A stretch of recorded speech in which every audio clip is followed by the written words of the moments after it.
নমস্কাৰ মই মৌচুমী আপোনালোক সকলোকে moupivlogলৈ স্বাগতম জনাইছো। আজি আপোনালোকৰ ওচৰলৈ মাছৰ পেটু খাৰৰ এটা ৰেচিপি লৈ আহিছো। আহক তেতিয়াহলে আজি ৰেচিপিটো আৰম্ভ কৰো। এইখিনি মই মাছৰ পেটু লৈছো আৰু পিঠটো গুচাই ভালকৈ ধুই লৈছো কাৰণ পিঠটোত থাকিলে তিতা হ'ব। খাৰখিনি বনাবলৈ প্ৰয়োজন হ'ব আমাৰ কেঁচা পিয়াজ এটা আৰু মই পিয়াজটো মিহিমিহিকৈ কুটি লৈছো। দুটামান কেঁচা জলকীয়া লৈছো আৰু জলকীয়াকেইটা দুফাল কৰি লৈছো। আৰু লাগিব আমাক কেঁচা আদা নহৰু এইখিনি ধুনীয়াকৈ পিহি ল'ম আৰু নহৰুৰ পৰিমাণটো অকণমান বেছিকৈ ল'ব কাৰণ খাৰত নহৰুটো বেছি হ'লে খাই ভাল লাগে। আৰু মছলাৰ ভিতৰত ব্যৱহাৰ কৰিম মিট মছলা, জিৰা মছলা আৰু গৰম মছলা অকণমান।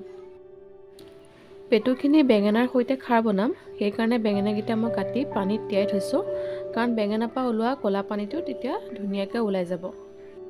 খাৰখিনি বনাবৰ কাৰণে কেৰাহীটোত জোখত তেল দি দিছোঁ আৰু তেলখিনি গৰম হওঁতে মই কাটি থোৱা পিঁয়াজটো দি দিছোঁ আৰু মই এতিয়া মাছৰ পেটুখিনি দি দিছোঁ।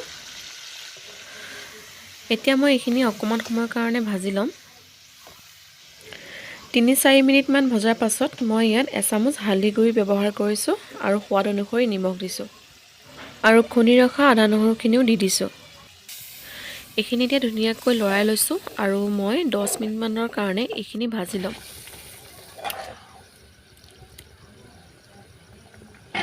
10 মিনিটমান ভজাৰ পাছত মই ইয়াত এতিয়া কেঁচা জলকীয়া আৰু কেঁচা পিঁয়াজ অকণমান দি দিছোঁ আৰু কেঁচা জলকীয়া গোন্ধটো বহুত বেছি ভাল লাগে আৰু খাৰত বিশেষকৈ কেঁচা জলকীয়া ব্যৱহাৰ কৰিব লাগে। এইখিনি ভালকৈ ভাজি ল'ব যেতিয়ালৈকৈ মাছৰ পেটুৰ পৰা তেল নোলায় আৰু মই ইয়াত তেলৰ পৰিমাণটো কমকৈ ব্যৱহাৰ কৰিছোঁ কাৰণ মাছৰ পেটুত তেল আছিল। এতিয়া ধুনীয়াকৈ তেল বিৰিঙি আহোঁতে মই কাটি ৰখা বেঙেনা কেইপিচ দি দিছোঁ। পেটুখিনিৰ লগত এতিয়া মই বেঙেনাখিনি ভালকৈ ভাজি লৈছোঁ আৰু যিমানে ভজা হয় ৰংটো চেঞ্জ হৈ যায় পেটুখিনিৰ।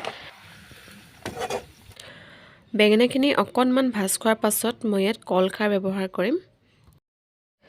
বেঙেনাখিনি ভজাৰ পাছত মই ইয়াত কল খাৰ ব্যৱহাৰ কৰিছোঁ। আপোনালোকৰ ওচৰত কল খাৰ নাথাকিলে অকণমান খোৱা চ'দা ব্যৱহাৰ কৰিব পাৰে।